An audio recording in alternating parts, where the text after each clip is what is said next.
yaumiddin. Ya ayyuhalladzina amanu taqullaha haqqa tuqatih wa la tamutunna illa wa antum muslimun. Ya ayyuhan nasu taqu rabbakumul ladzi khalaqakum min nafsin wahidah wa khalaqa minha zawjaha wa batha minhuma rijalan katsiran wa nisaa'a wattaqullaha alladzi tasaaluna bihi wal arham innallaha kana 'alaikum raqiba. Amma ba'du fa inna asdaqal hadithi kitabullah wa khairal huda huda Muhammadin sallallahu alaihi wasallam wa syarrul umuri muhdatsatuha wa kullu muhdatsatin bid'ah wa kullu bid'atin dhalalah wa kullu dhalalatin finnar. Hadirin wal hadirat jamaah rahimani wa rahimakumullah. Puji syukur alhamdulillahi rabbil alamin. Allah takdirkan kita bertemu dalam rangka ibadah. Mudah-mudahan ibadah kita benar-benar diterima Allah Subhanahu wa ta'ala. Rahmatullah wassalamuhu mudah-mudahan senantiasa Allah limpahkan kepada baginda Rasul Muhammad sallallahu alaihi wasallam, yang ketiga kalinya kita lanjutkan pembacaan kitab Tauhid halaman 82, kandungan bab yang ketiga. Nggih, leres. Nggih. Monggo dibaca. 3. Rasulullah Shallallahu Alaihi Wasallam dengan doanya itu tiada lain hanya memohon kepada Allah supaya dihindarkan dari sesuatu yang dikhawatirkan terjadi pada umatnya sebagaimana yang telah terjadi pada umat-umat sebelumnya, yaitu sikap berlebihan terhadap kuburan beliau yang akhirnya kuburan beliau akan menjadi berhala yang disembah.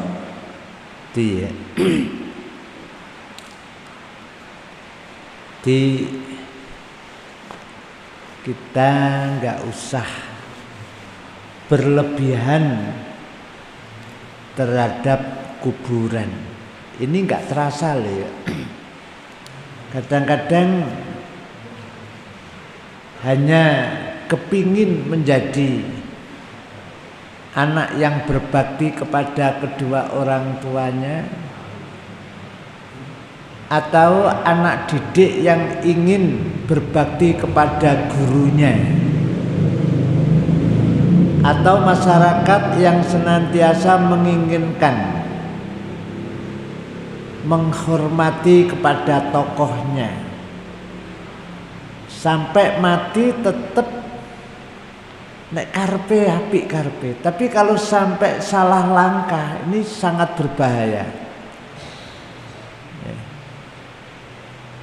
Maka bab ini adalah mengangkat tentang masalah tafsir berhala.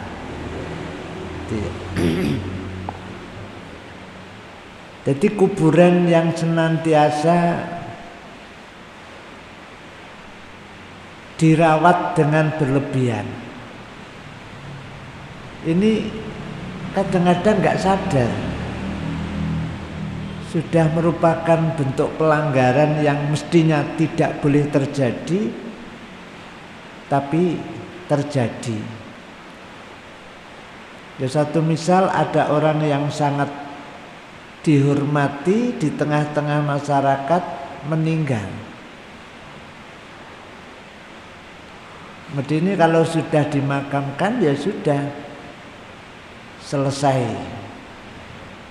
Sebab awal mulanya sering berziarah kepada satu makam, mungkin itu makam orang tua kandungnya, mungkin orang tua istrinya, berarti mertua, atau mungkin itu gurunya, pengasuh dirinya.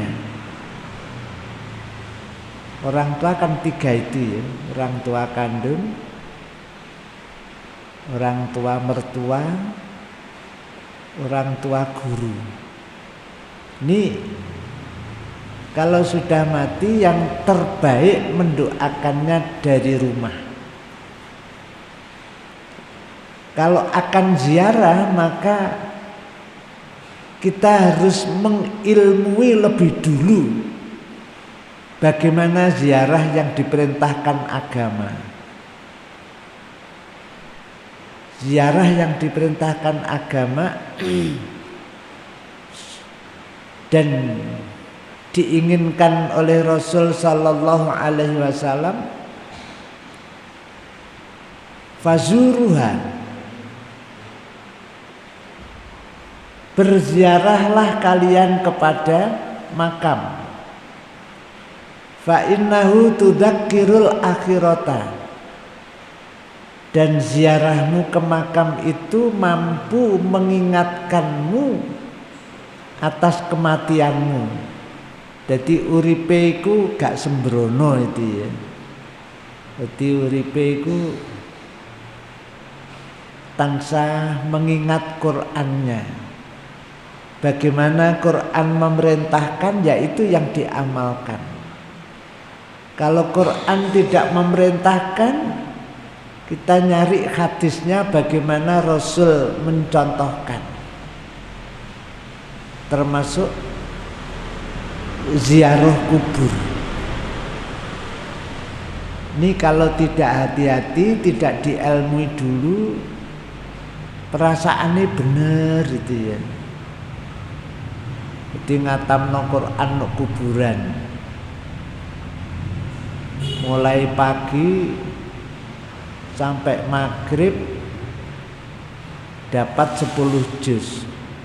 Sesuk dilanjut dari pagi sampai sore tembus 20 juz. Lusa mulai pagi sampai maghrib selesai 30 juz.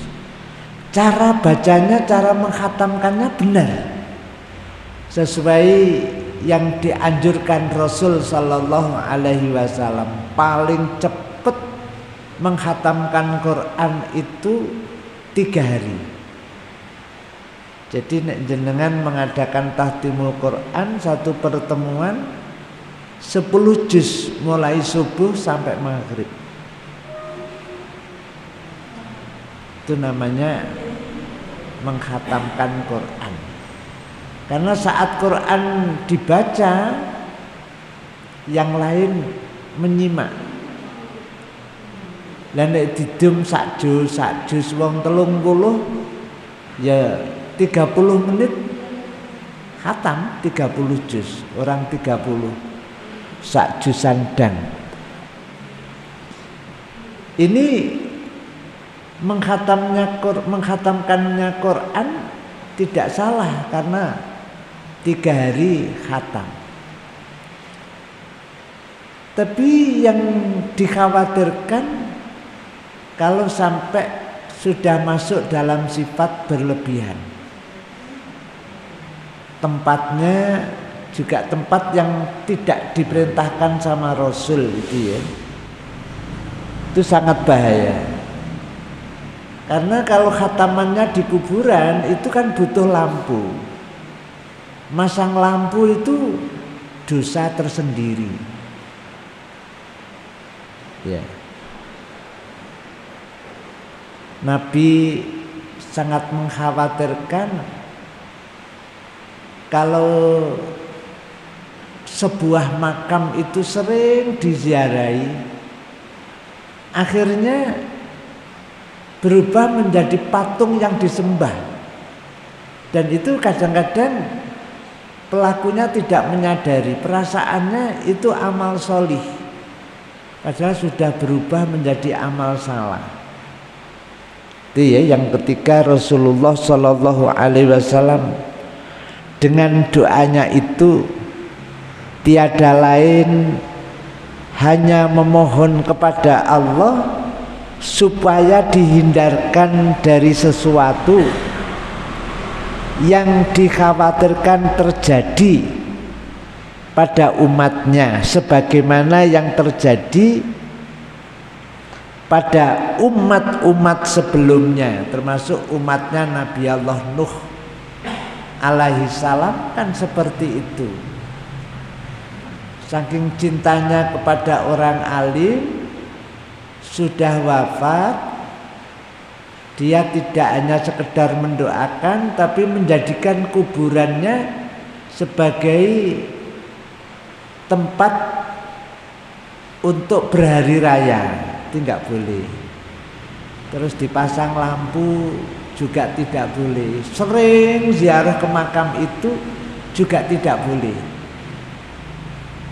Terus bawa kembang, enggak sesuai dengan hadis yang dicontohkan Rasul saat menancapkan pelapah kurma atau manggarnya kurma ke sebuah makam, yang Rasul tahu persil bahwa makam itu penghuninya sedang disiksa dengan siksaan yang sangat dahsyat, sehingga Nabi merasa iba. Akhirnya diambillah bunga, ditancapkan, seraya berdoa, ya Allah, selama bunga ini masih basah, maka hentikan ya Allah siksaanmu kepadanya. Kan itu ya, jadi gawa kembang nanggone kuburan itu tahu persis penghuni kubur yang ditancapkan, yang dikasih bunga itu benar-benar disiksa. Padahal kita itu punya harapan dan selalu berdoa kedua orang tua kita tidak disiksa, guru-guru kita yang berjasa mendidik kita tidak disiksa. Terus kalau dibawakan bunga, berarti ndongakno ahli kubur disiksa. Ini kan, jadi bunga tadi Rasul tahu persis bahwa penghuninya sedang disiksa dengan dahsyat, ditancapkan itu agar dihentikan siksaannya. Dan nek kula jenengan tiba-tiba bawa bunga, kan nggak sesuai dengan dalil itu. Gimana? Iya. Jadi Nabi itu khawatir sikap berlebihan terhadap kuburan, sikap berlebihan terhadap kuburan beliau yang akhirnya kuburan beliau akan menjadi berhala yang disembah. Itu Rasul masih sugeng, masih hidup, itu terus berusaha memahamkan umatnya jangan sampai itu ya, mempunyai sikap berlebihan terhadap kuburan beliau. Nabi khawatir itu sehingga umatnya benar-benar difahamkan cara untuk berziarah. Iya. Lanjut 4.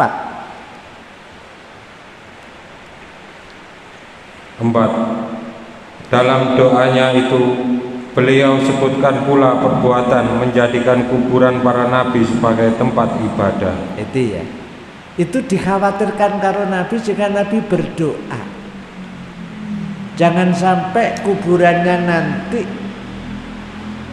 dijadikan tempat untuk ibadah. Makanya di makam Rasul itu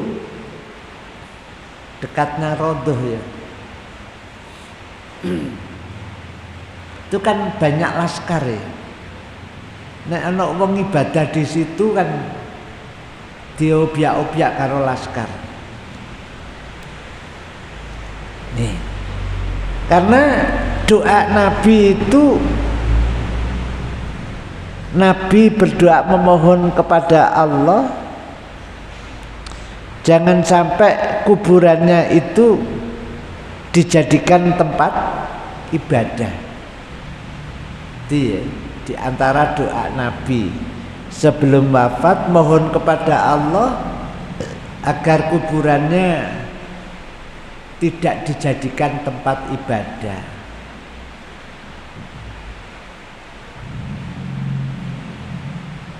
Itu karena orang yang beribadah di kuburan tidak terasa ya kalau sebenarnya sudah terperosok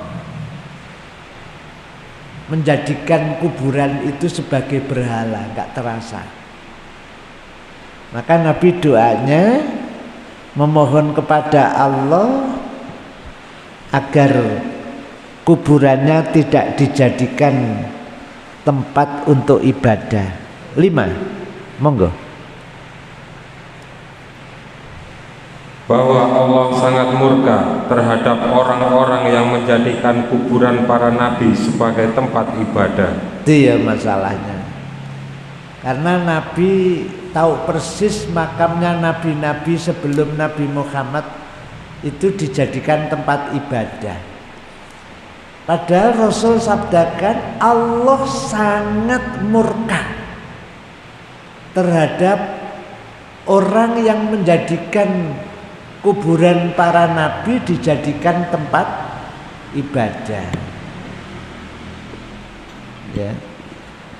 Kemarin sudah, karena beberapa bab ini mirip ya, sikap berlebihan. Nanti satu bab belakangnya ya mirip seperti itu.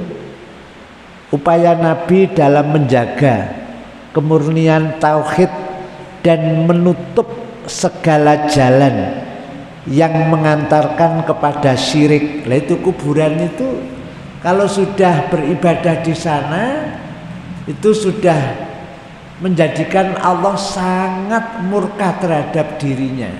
Wis nemen Allah murka terhadap orang yang menjadikan kuburan sebagai tempat ibadah. Lanjut. 6. Di antara masalah yang sangat penting untuk dijelaskan dalam bab ini ialah pengetahuan historis tentang penyembahan Al-Lata, berhala terbesar orang-orang jahiliyah. Di berhalanya orang jahiliyah yang terbesar namanya berhala Lata.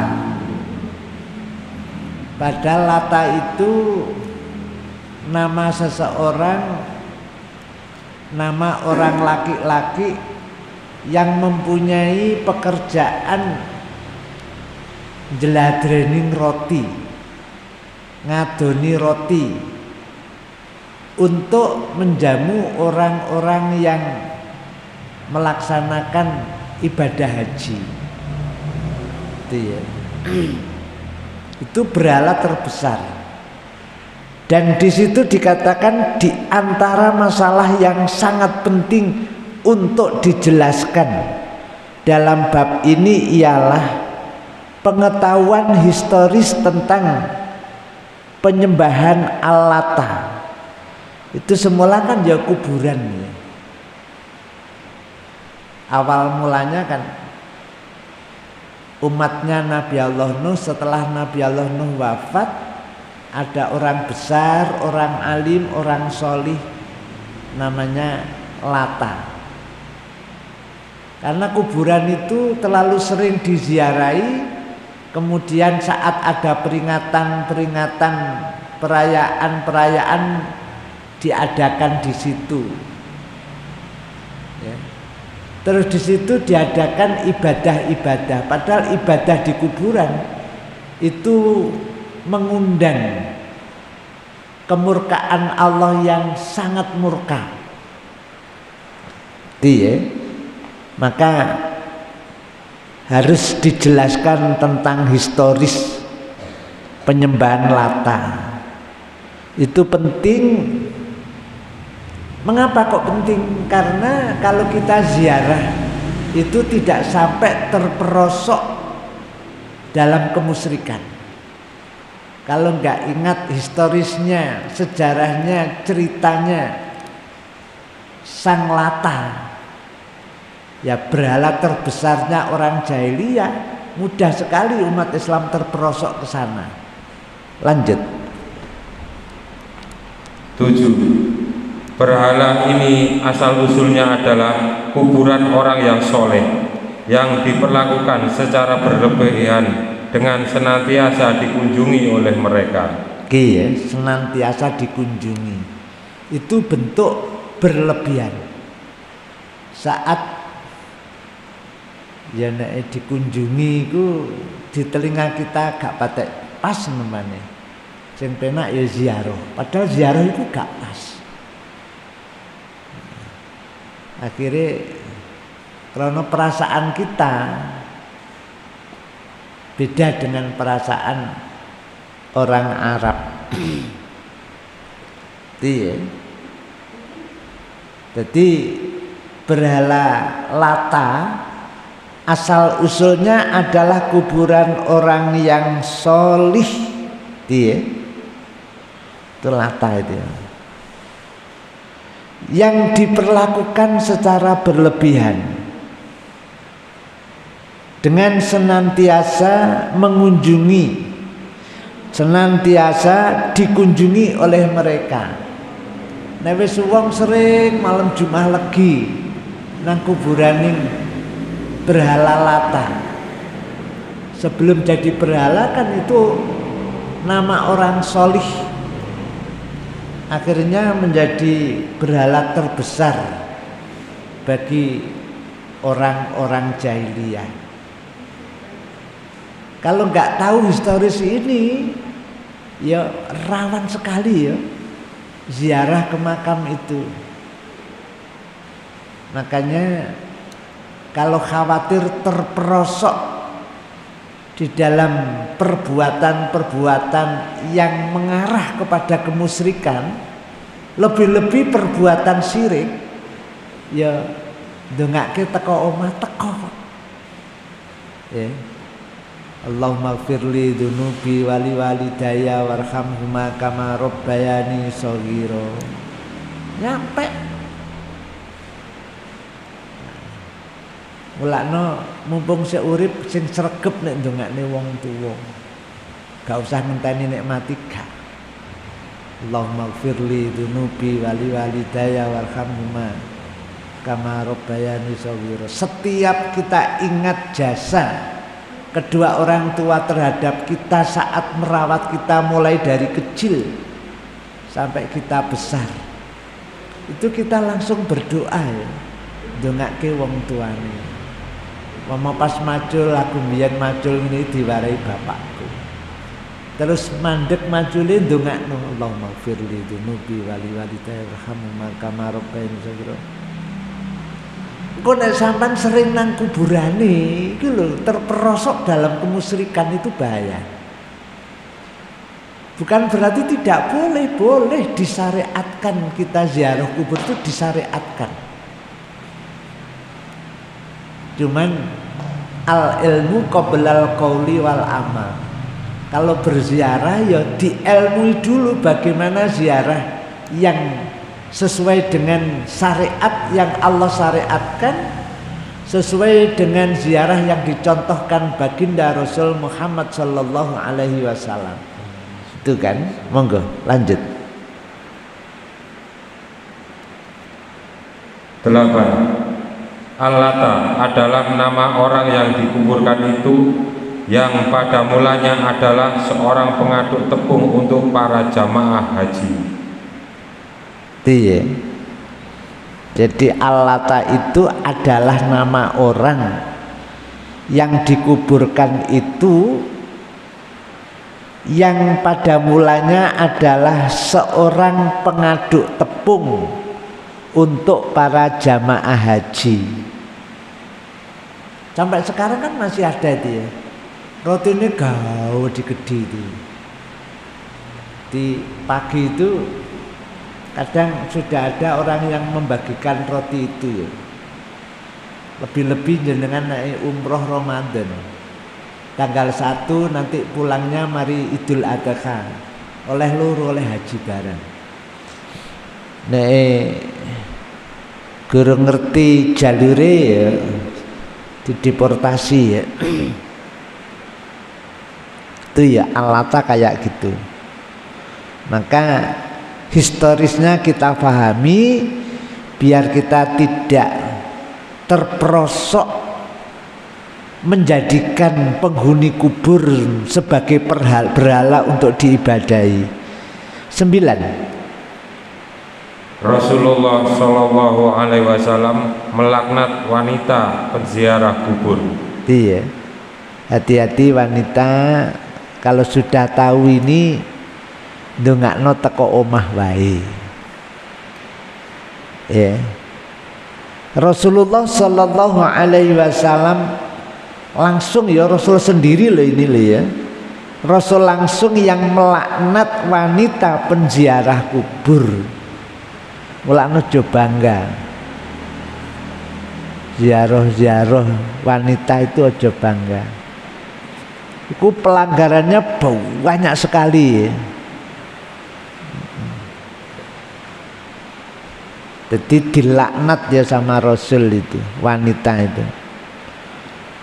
Padha karo mengantar jenazah melok-melok nang kuburan ini nyapo toh. Karena mengantarkan jenazah ke kuburan itu tugas dan kewajibannya kaum laki-laki, bukan kaum wanita. Alhamdulillah di Wonosalam gak ono ya wong wedok melok-melok nang kuburan. Masih ada. Enggak ada. Masih ada. Nah itu tugasnya jenengan nih nyampe no dawuh nih. Aku sudah tuntas tugas saya nyampe no nang jenengan. Tinggal jenengan melanjutkan ke sana. Ki nenek mudine melok ngaji enak iki malan ya. Di kebiasaan ini loh masalahnya dilaknat langsung oleh Rasul. Rasul melaknat langsung kepada para wanita penziarah kubur. 10. Beliau juga melaknat orang-orang yang memberi penerangan lampu di atas kuburan. Nah itu. Ya awal mulanya krono sering ziarah nang rono. Terus butuh maca Yasin, maca tahlil. Matane gak patek cetha nek lampune iku cilik akhir dipasang lampu gede ngene. Jadi kuburane pewadang. Awalnya dari kebitaan itu kan sering ziarah tadi ya. Jadi ziarah yang tidak benar itulah yang akhirnya membawa sederet kebid'ahan dan kemusyrikan yang mestinya tidak boleh terjadi pada diri kita. Ya, jadi beliau juga melaknat. Makanya langsung Rasul melaknatnya kepada orang-orang yang memberi penerangan lampu di atas kuburan. Melakno lampu pitroma sing elek-elek no godange sampan diuripno maneh. Kon nek arepe makamkan malam hari digawa, bar digawa mule. Nek dipasang lampu ya kadang-kadang gak dipateni. Memasangnya ini sudah kena laknat Rasul. Gimana?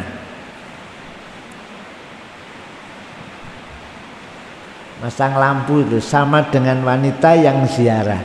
Itu juga mendapat laknat langsung dari Rasul Sallallahu Alaihi Wasallam.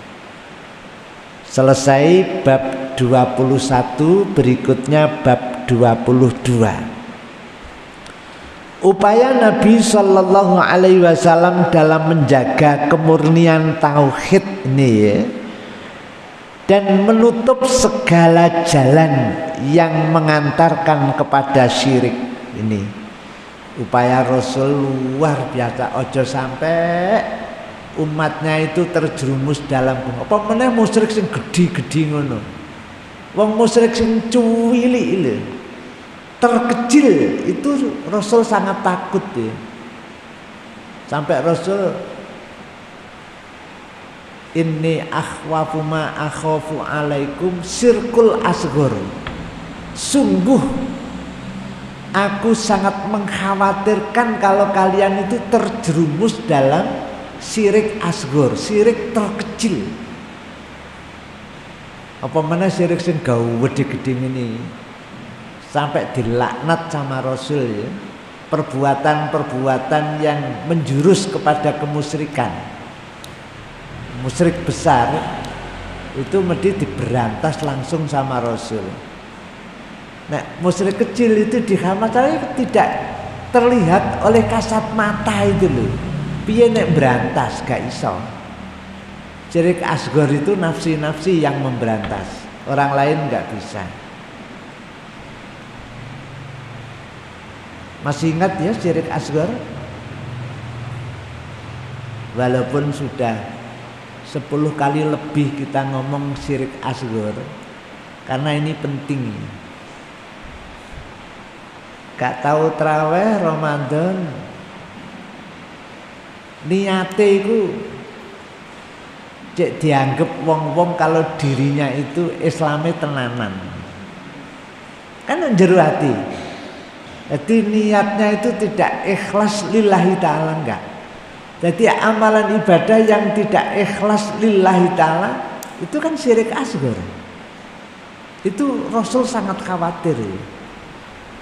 Bedanya kalau syirik asghar itu menghanguskan amalan ibadah yang ketika dia di dalam hatinya ada syirik asghar itu ibadahnya maka muspro tanpa gunung, ibadah sia-sia, ibadah tertolak, ibadah batal.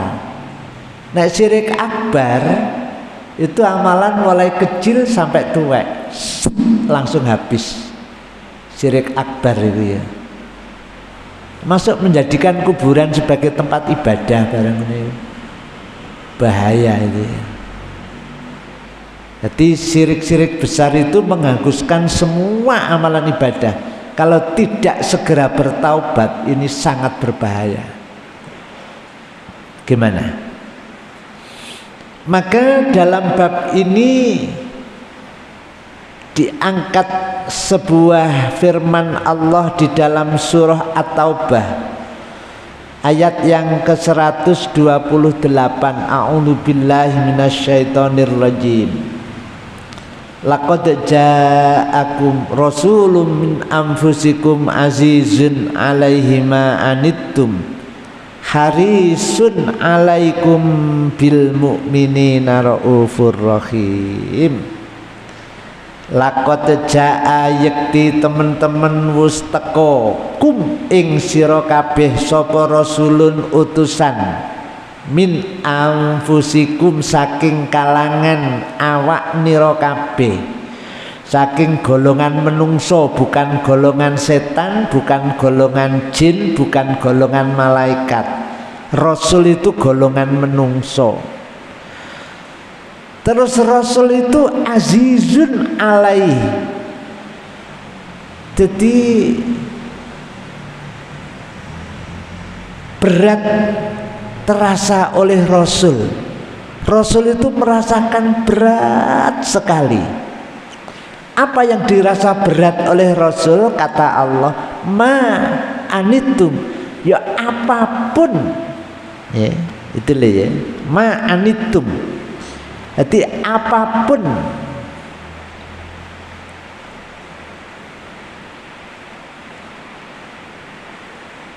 apa?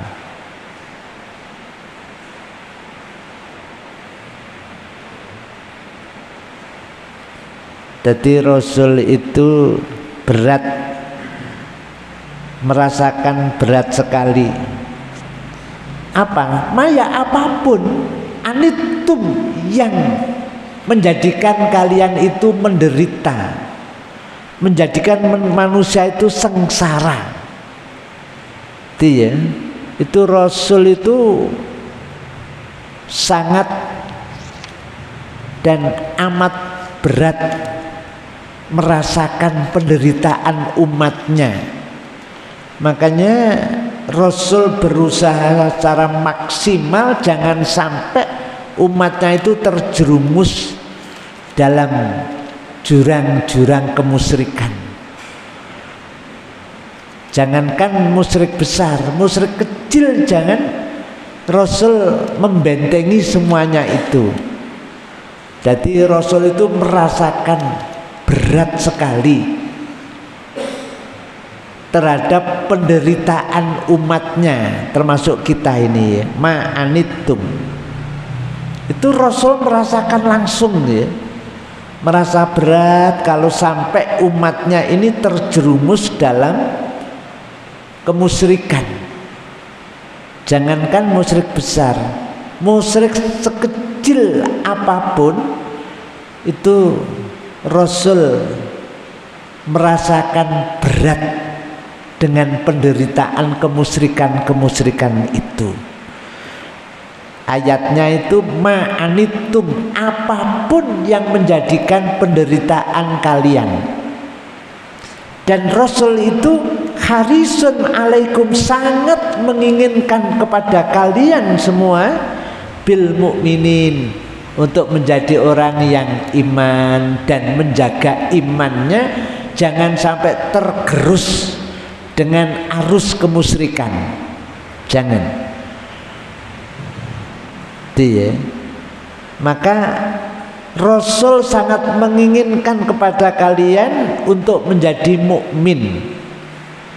Raufun rahimun, dan Rasul benar-benar mempunyai sikap dan jiwa belas kasih sayang kepada umatnya. Gimana? Bisa dipahami? Ayo dibaca lagi terjemahnya.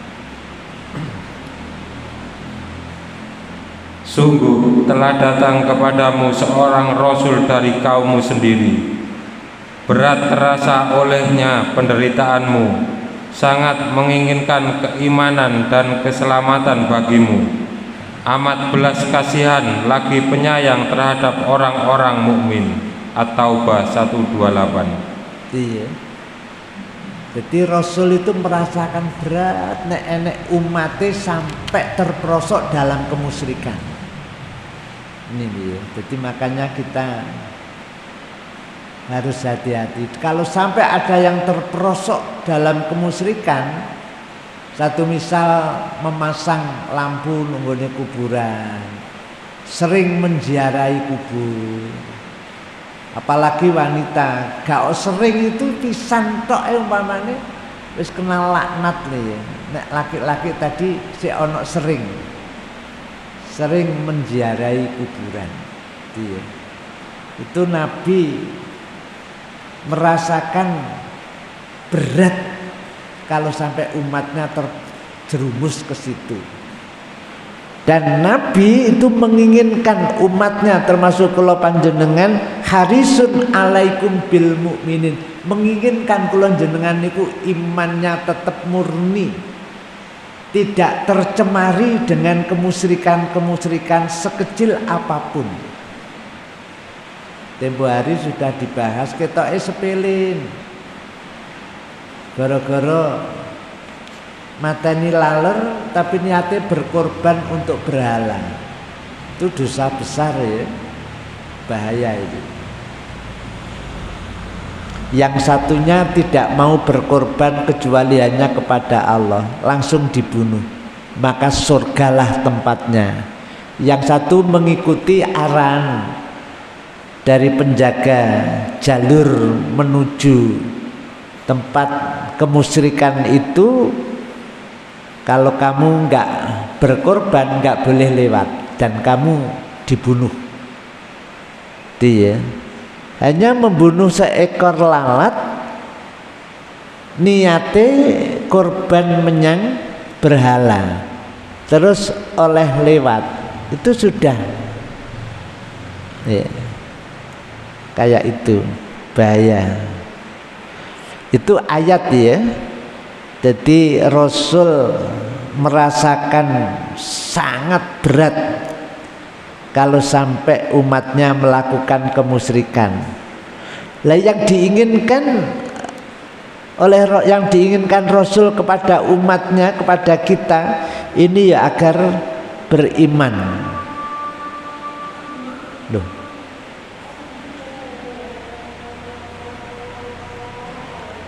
Tambah satu hadis diriwayatkan dari Abu Hurairah radhiyallahu an.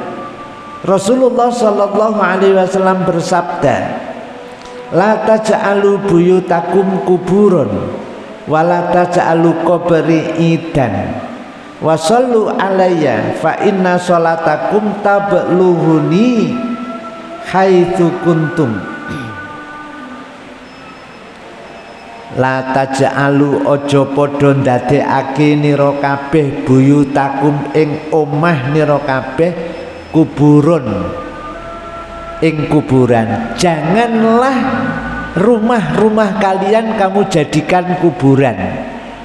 Maksudnya omahe gak tau ge maca Quran, salat sunah nuk masjid tok, omahe gak dibagi salat sunah. Maka ya sebagian sholat sunnahnya itu di rumah, ben omai tidak menjadi kuburan. Karena omah yang tidak dibacakan Al-Quran sampai sing diwacana Quran kuburan, maka demit-demit no kuburan ini kan ngalih nang omai sampean. Itu menjadikan rumah sebagai kuburan. Maka itu dilarang sama Rasul. Janganlah kalian menjadikan rumah-rumahmu sebagai kuburan.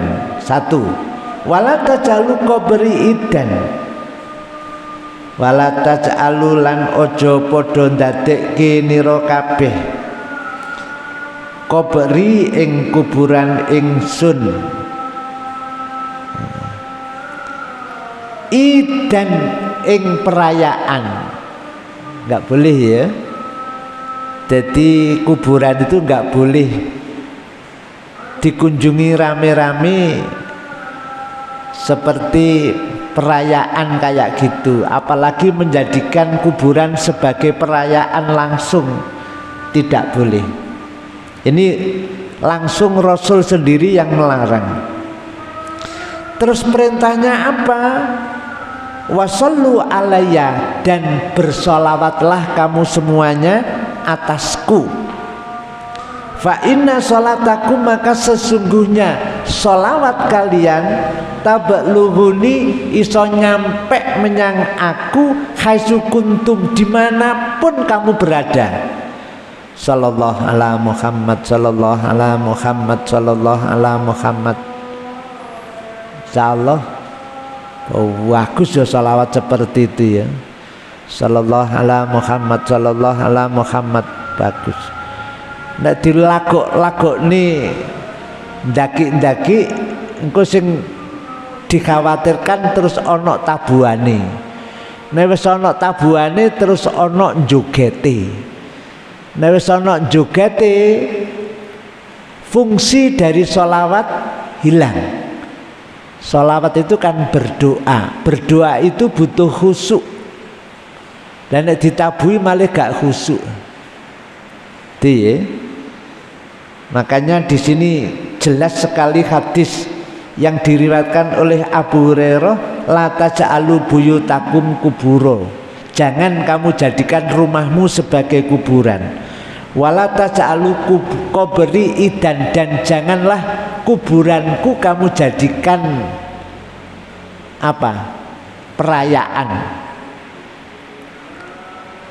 Yang terakhir hadis itu sallu alayya, dan bersolawatlah atasku. Apa kok dikongkon solawat nang aku Nabi lho ya. Ternyata alasannya fa inna sholatakum tablughuni, bacaan sholawat kalian itu akan sampai kepadaku haitsu kuntum, dimanapun kamu berada. Kita baca sholawat di sini, Rasul padahal di Madinah. Ya, itu nyampe. Maksudnya sholawat kita, permohonan kita kepada Allah agar Allah melimpahkan rahmatnya itu nyampe. Allah melimpahkan rahmat kepada Nabi atas sholawat kita. Jadi bacaan sholawat kita, ya Allah limpahkan rahmatmu kepada Rasulullah Muhammad, kayak gitu itu nyampe ya. Tabluhuni, nyampe kepadaku, kata Nabi. Hai sukuntum, biarpun kamu di mana saja, kapan saja kamu maca sallallahu ala Muhammad atau panjang Allahumma sholli ala Muhammad atau lebih panjang lagi, ya terserah panjenengan sholawat apa saja. Tapi yang Rasul ajarkan kepada kita adalah namanya sholawat Ibrahimiyah, sholawat yang kita baca dalam tasahud akhir. Itu saat ayat turun, wahai orang-orang yang beriman, bersolawatlah kalian kepada Nabi dan ucapkan salam dengan penuh penghormatan. Sahabat nanya, ya Rasul, bagaimanakah kami bersolawat atasmu? Rasul langsung contohkan, kamu solawat atasku, Allahumma sholli ala Muhammad wa ala ali Muhammad kama sholaita ala Ibrahim wa ali Ibrahim wa barik ala Muhammad wa ala ali Muhammad kama barakta ala Ibrahim wa ali Ibrahim innaka hamidum majid.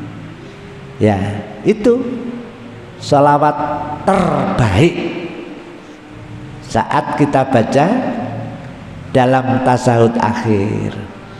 Dimanapun kita berada itu nyampe kepada Nabi loh ya, sholawat itu. Kita tutup dengan doa kafaratul majelis. Subhanakallahumma bihamdika asyhadu an la ilaha illa anta astaghfiruka wa atubu ilaik. Mohon maaf. Assalamualaikum warahmatullahi wabarakatuh.